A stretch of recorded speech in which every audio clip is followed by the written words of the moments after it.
10 mga nakakatakot na inabando ng buildings sa mundo. Welcome sa Arvin Polo TV. Ang mga buildings ay itinatayo upang magamit sa iba't ibang paraan tulad ng pagninegosyo, tirahan at marami pang iba. Ngunit hindi lahat ng building ay tumatagal. Ito ay sapagkat maraming mga kadahilanan kung bakit inaabandona ang mga gusali.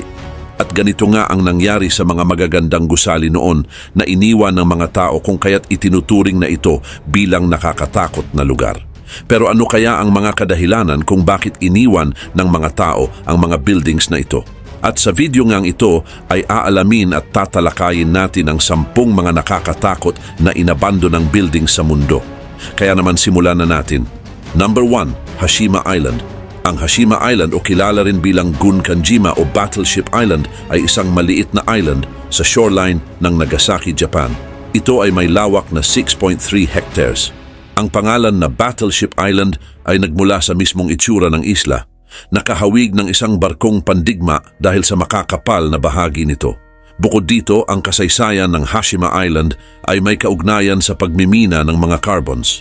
Noong 1810 ay natuklasan ang carbon deposit sa ilalim ng dagat nito.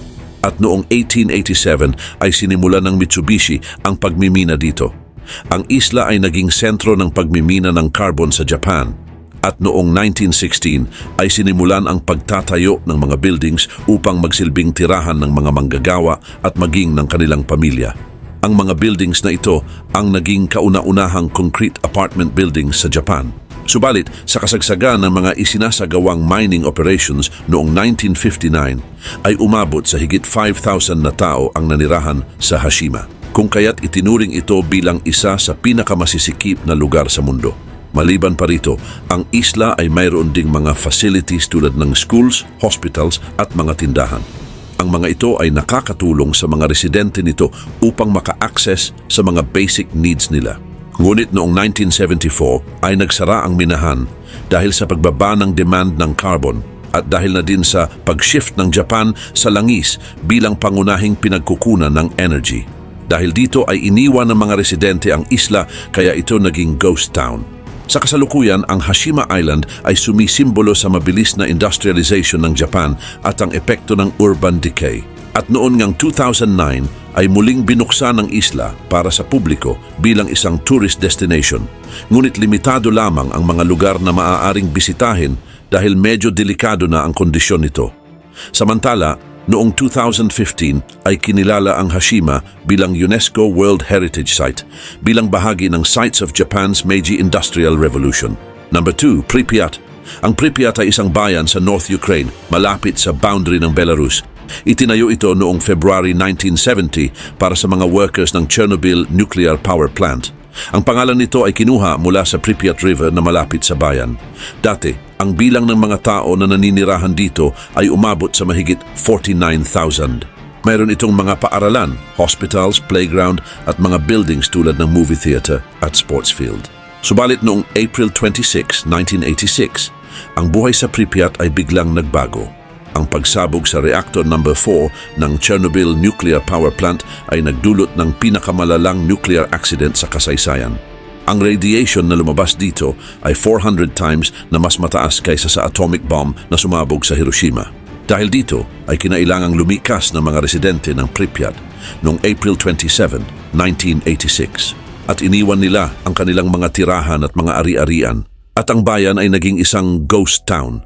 Sa kasalukuyan, ang Pripyat ay bahagi na ng Chernobyl Exclusion Zone, isang lugar na may radius na 30 kilometers mula sa nuclear plant. Ngunit dahil sa mataas na antas ng radiation ay hindi pa rin ito muling tinitirhan. Marami sa mga buildings na iniwan dito ay nagiba na at natatakpan na din ng mga halaman. Ang dating masayang bayan ay itinuturing na ngayon bilang isang lugar kung saan naganap ang isang tragic event sa Chernobyl. Marami rin ang mga gumagamit sa lugar na ito bilang venue ng pag-aaral tungkol sa epekto ng radiation. Bagamat delikado pa rin ang radiation sa ilang bahagi ng Pripyat, ay pinapayagan na ang guided tour sa lugar. Maaari pa ring makita ng mga bumibisita dito kung anong klase ng buhay mayroon dati ang mga residente na naninirahan dito. Mayroon din ditong mga gamit tulad ng mga laruan, libro at iba pang mga gamit na naiwan ng mga dating naninirahan dito. Number 3, Michigan Central Station. Ang Michigan Central Station sa Detroit, Michigan ay isang kilalang abandoned building sa Amerika. Binuksan ito noong 1913 at dinisenyo ng mga architect na sina Warren and Wetmore at Reed and Stem na gumawa rin ng Grand Central Terminal sa New York City. Ginawa ang Michigan Central Station para maging sentro ng transportation ng Michigan Central Railroad at nagsilbi rin itong pangunahing daan ng mga pasahero papunta at paalis ng Detroit sa loob ng maraming taon. Bukod dito, ang station ay kilala sa expensive design nito na mayroong 18 floors na tower, malawak na waiting room at magandang interior. Ang disenyo nito ay nagpapakita ng lakas at ganda na sumasalamin sa tagumpay ng industriya ng train noong unang bahagi ng 20th century. Sa kasagsagan ng operasyon nito ay abala ang station sa libu-libong pasahero araw-araw at mahalaga sa negosyo at transportation ng rehiyon. Ngunit hindi rin nagtagal ang kasikatan ng station. Sa paglipas ng panahon ay bumaba ang paggamit ng train bilang primary mode of transportation na pabor sa mga kotse at eroplano. Ang paglipat ng mga tao sa mga suburb at pagbaba ng population ng Detroit ay nag-ambag din sa pagbagsak ng station. At noong 1988, matapos ang ilang dekada ng unti-unting pagbaba ng paggamit, ay isinara ang Michigan Central Station. Iniwan ito at nagsimulang masira at naging simbolo ng pagbagsak ng industriya sa Amerika. Samantala, sa mga sumunod na taon ay naging kilalang abandoned place ang Michigan Central Station. Nabulok ang mga pader at loob nito at nawala ang dating ganda dahil sa pagnanakaw ng mga metal at iba pang materials. Naging target ito ng vandalism, graffiti at mga illegal activities. Ang sirang kalagayan ng station ay nagbigay inspirasyon sa maraming urban explorers, photographers at filmmakers na idokumento ang kakaibang ganda nito. Subalit noong 2018 ay nagkaroon ng malaking pagbabago para sa Michigan Central Station. Ito ay sapagkat binili ito ng Ford Motor Company bilang bahagi ng kanilang plano na lumikha ng isang advanced automotive campus. Layunin ng Ford na ayusin ang station at ibalik ang dating ganda nito habang binibigyan ito ng bagong buhay bilang sentro ng innovation para sa mga autonomous vehicles at mobility solutions. Number 4, the New Bedford Orpheum. Ang New Bedford Orpheum ay isang historical theater sa New Bedford, Massachusetts, USA. Itinayo ito noong 1912 bilang bahagi ng Orpheum Circuit na isang chain ng mga theater na nagpapakita ng mga vaudeville acts at silent films. Dinisenyo ito ng architect na si Louis Destromps, na kilala rin sa paggawa ng Notre Dame de Lourdes Church sa Fall River, Massachusetts. Kayang mag-accommodate ng theater ng hanggang 1,500 na tao, kaya isa ito sa pinakamalaking theater sa lugar noong panahong iyon. Noong mga unang taon ng operasyon ay naging sentro ng kultura at katuwaan ng New Bedford Orpheum.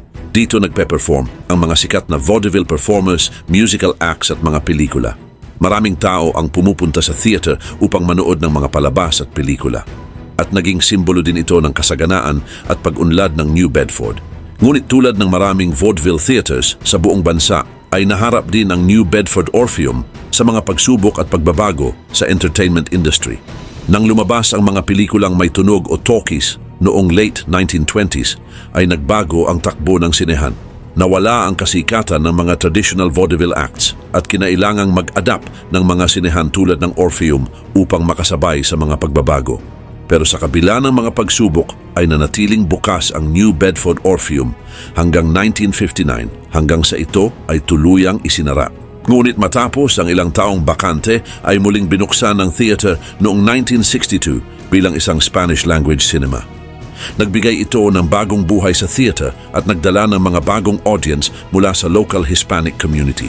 Ngunit sa kabila ng mga pagsusumikap ay hindi rin nagtagal ang muling pagbukas nito dahil isinara ulit ang Orpheum noong 1971. At mula noon ay nanatiling bakante at unti-unting nasira ang New Bedford Orpheum. Lumala ang kalagayan ng theater sa mga sumunod na dekada. May mga bahagi ng gusali na bumagsak at ang loob nito ay nasira na rin. Ang dating Grand Entertainment ay naging isang alaala na lang ng dati nitong kagandahan. Kahit na ganun ang kalagayan ng New Bedford Orpheum, ay may mga grupo at individual pa rin na nagsusumikap upang ibalik ang dating sigla ng theater. Ang Orpheum Rising Project Helpers ay isang non-profit organization na itinatag noong 2003 na may layuning buhayin ang theater at gawing isang sentro ng sining at kultura sa komunidad. Sila ay nagsagawa ng iba't ibang fundraising events at kampanya upang makalikom ng pondo para sa pagpapanumbalik ng gusali. Number 5, Krakow. Ang Krakow ay isang sinaunang bayan sa Basilicata Region sa South Italy. Ang bayan na ito ay matatagpuan sa itaas ng burol na nagbibigay dito ng kakaibang view.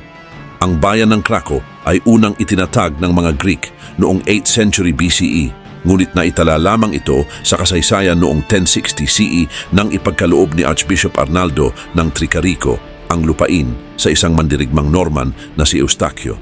Samantala, noong medieval period, ang Krakow ay itinuturing na isang mahalagang sentro ng agrikultura at militar. Ang lokasyon nito sa itaas ng burol ay nakakatulong upang protektahan sila mula sa mga mananakop. Gayun din, ang bayan ay may malalawak na taniman ng mga wheat, olive at grapes. At noong 13th century, ang population ng Krakow ay umabot ng humigit kumulang 2,500 na mga tao. Subalit noong 19th century, ang bayan ng Krakow ay humarap din sa sunod-sunod na mga sakuna. Kabilang na dito ang mga lindol, landslides at tagtuyot. Dahil sa mga pangyayaring ito ay unti-unti nang inabandona ng mga residente ang bayan upang maghanap ng mas ligtas na lugar. Ngunit noong 1963, ang mga natitirang residente sa Krakow ay nagsimula na ding lumikas dahil sa matinding pagguho ng lupa. Noong 1980 naman ay nagkaroon ng isang malakas na lindol na nagresulta sa pagkasira ng maraming mga gusali sa bayan. Dahil na rin sa magagandang view nito, ito ay dinarayo ng maraming turista at mga filmmakers. Ang mga turista ay maaaring maglakad-lakad sa paligid ng lugar sa pamamagitan ng mga guided tours upang malaman nila ang naging kasaysayan nito sa paglipas ng maraming taon. Maliban pa dito, ang Krakow ay sakto din para sa mga taong mahilig sa photography dahil sa magaganda at nakakaakit nitong mga view.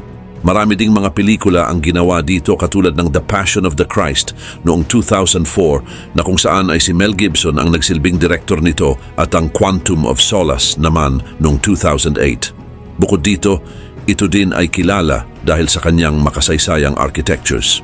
Makikita mula dito ang mga medieval buildings at ang Norman Tower na itinayo noong 11th century. Ang simbahan ng San Nicola na itinayo noong 13th century ay nagpapatunay din na ang mga tao na nanirahan dito ay mayroong malalim na pananampalataya. Number 6, Bilic Heilstätten. Ang Bilic Heilstätten ay isang malaking complex ng hospital sa Bilic, Germany at isa sa mga pinakakilalang abandoned building sa Europe. Itinayo ito noong 1898 bilang sanatorium para sa mga may tuberculosis. Kilala ito sa magagandang gusali, malalawak na facilities at makulay na kasaysayan. Sa paglipas ng panahon ay naging simbolo ito ng pagkabulok at pag-abandona. Noong panahon ng World War I ay ginamit ang Bilic Heilstätten bilang military hospital. Isa sa mga kilalang pasyente nito ay si Adolf Hitler na nagpapagaling dito mula sa sugat na natamo sa Battle of the Somme noong 1916. Ngunit muling ginamit ang complex bilang military hospital sa panahon ng World War II.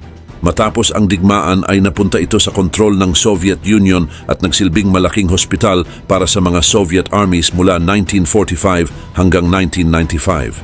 Subalit noong 1995 ay umalis ang mga Soviet troops at naiwang walang katiyakan ang future ng Bilic Heilstätten. Ang ilang bahagi nito ay patuloy na ginamit para sa medical purposes, ngunit karamihan ng mga gusali ay iniwan. Unti-unti itong nabulok at naging paboritong lugar para sa mga urban explorer at photographer na nais makuha ang kakaibang itsura ng pagkabulok. Maliban pa rito, ang Bilic Heilstätten ay mayroong 60 buildings na may iba't ibang gamit. Kabilang dito ang mga hospital, sanatorium at mga pavilions para sa iba't ibang pasyente.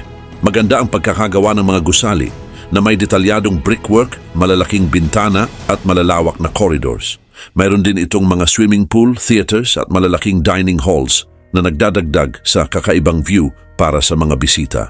At kahit bulok at abandoned na ito, ay nananatili pa rin ang Bilic Heilstätten bilang isa sa mga pinakakapansin-pansing abandoned building sa mundo. Puno ito ng mga kwento tungkol sa nakaraan at makikita pa rin ang mga bakas ng mga dating pasyente at manggagawa sa mga dingding ng gusali.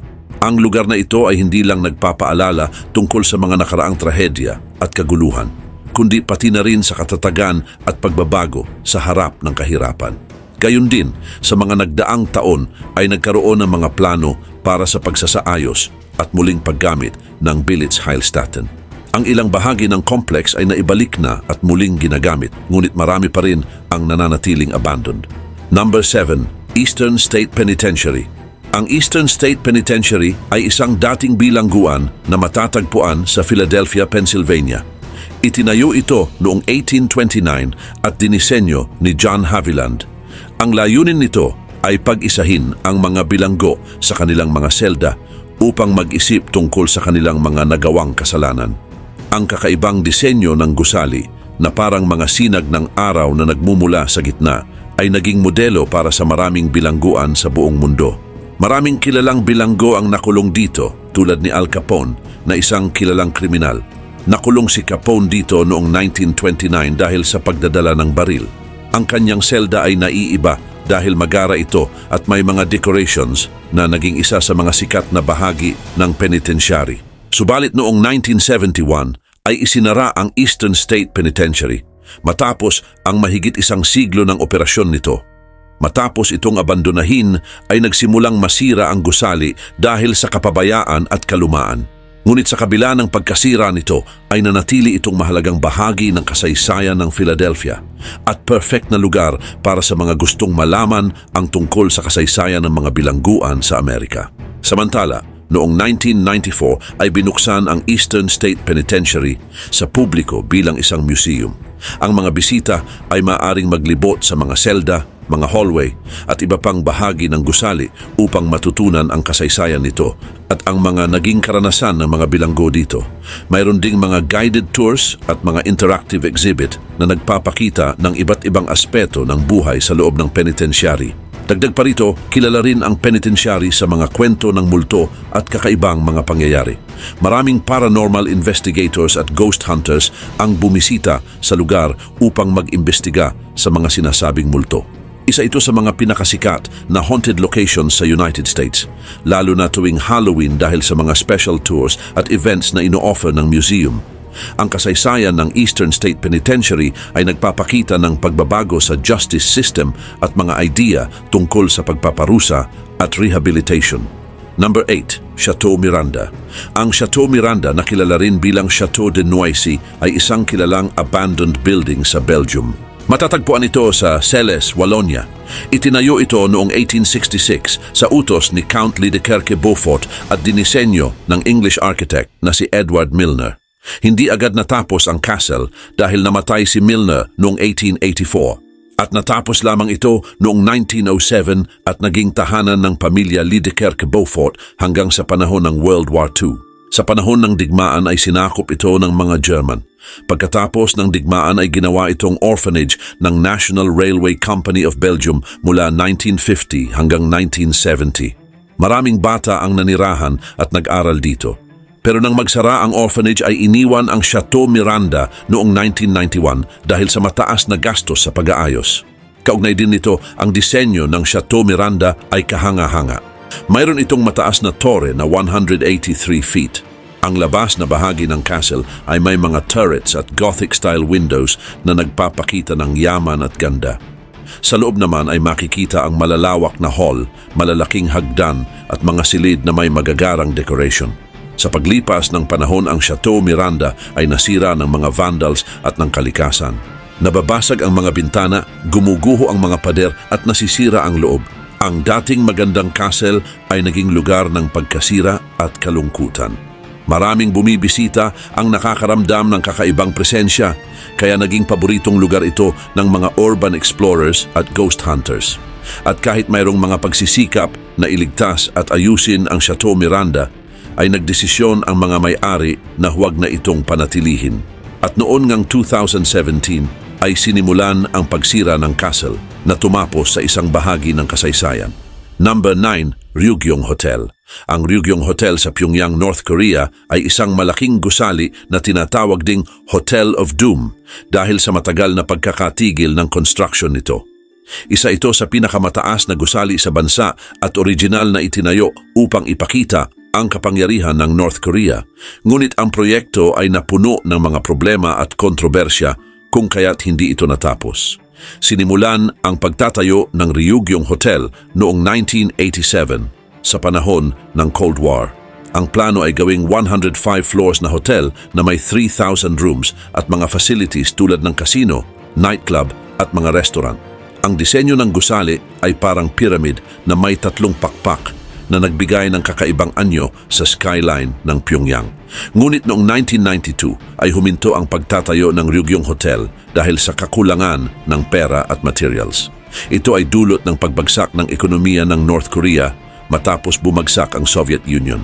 Sa loob ng mahigit 20 years ay nakatayo ang gusali na walang laman na nagdulot ng iba't ibang haka-haka at speculation mula sa mga tao. At kahit may mga pagtatangka na tapusin ang proyekto, ay nananatili itong hindi tapos. Samantala, noong 2008 ay sinubukan ng isang Egyptian company na Orascom Group na ayusin at tapusin ang labas ng gusali. Plano nilang buksan ang hotel para sa mga turista, pero hanggang ngayon, ang loob ng gusali ay hindi pa rin tapos at hindi ginagamit. Maraming tanong ang bumabalot sa Ryugyong Hotel. Kulang ang impormasyon mula sa gobyerno ng North Korea kaya maraming haka-haka ang lumabas. Ang ilan ay nagsasabing may problema sa estruktura ng gusali, habang ang iba naman ay nag-iisip na hindi na ito matatapos dahil sa patuloy na economic problem ng bansa. Ang Ryugyong Hotel ay naging simbolo ng hindi natupad na plano ng North Korea. Sa kabila ng pagtatangkang gawing landmark at attraction para sa turismo ang gusali, ay nananatili itong paalala ng mga hindi natupad na pangarap at economic issues. Ang hotel ay nagpapakita rin ng mga hamon sa pagtatayo ng malalaking proyekto sa isang bansa na may limitadong access sa global market at technology. Number 10, Bodie, USA. Ang Bodie, USA ay isang bayan na kilala bilang isang ghost town na matatagpuan sa Bodie Hills sa eastern part ng Sierra Nevada sa Mono County, California. Itinatag ito noong 1859 ng isang grupo ng mga minero na pinamumunuan ni W.S. Bodie. Ang pagkakatuklas sa mga gold deposit ang nag-udyok sa kanila upang itatag ang bayang ito. Ngunit maagang namatay si Bodie kung kaya't hindi na niya nakita ang pag-unlad ng bayan. Dahil dito, ang bayan ay pinangalan ng Bodie bilang paggalang sa kanya. Noong 1876, ang Bodie ay nakaranas ng biglang pag-unlad sa larangan ng pagmimina matapos matagpuan ng napakaraming gold at silver deposit. Dahil dito ay dinagsa ito ng mga minero, negosyante at iba pang mga individual na nagnanais magkaroon ng pagbabago sa kanilang buhay. At noong 1880 ay tinatayang umabot sa humigit kumulang 10,000 na tao ang naninirahan sa Bodie. Ang Bodie ay tinayuan din nila ng daan-daang mga buildings tulad ng mga hotel, factory, mga bar at simbahan. Subalit, ang Bodie ay kilala rin bilang isang magulong bayan dahil mataas ang antas ng karahasan at krimen doon. Ang salitang "bad man from Bodie" ay sumikat bilang paglalarawan sa mga masasamang tao na naninirahan doon. Samantala, tulad ng maraming boomtowns sa panahon ng Gold Rush, ang Bodie ay mabilis ding bumagsak. Pagsapit ng 1915 ay kakaunti na lamang ang mga tao na naninirahan doon. Ang pagbaba ng presyo ng ginto, problema sa pagmimina at sunod-sunod na mga sakuna tulad ng sunog na sumira sa malaking bahagi ng bayan ang naging dahilan kung bakit biglang bumagsak ang Bodie. At pagsapit nga ng 1940s ay tuluyan ng iniwan ng mga natitirang residente ang bayan. Kaya ito naging isang ghost town. Dagdag pa rito, noong 1962 ay idineklara ang Bodie bilang isang National Historic Landmark at itinakda bilang isang Bodie State Historic Park. Ang California Department of Parks and Recreation ang siyang nangalaga sa bayan upang mapanatili ito sa kanyang kondisyon bilang arrested decay.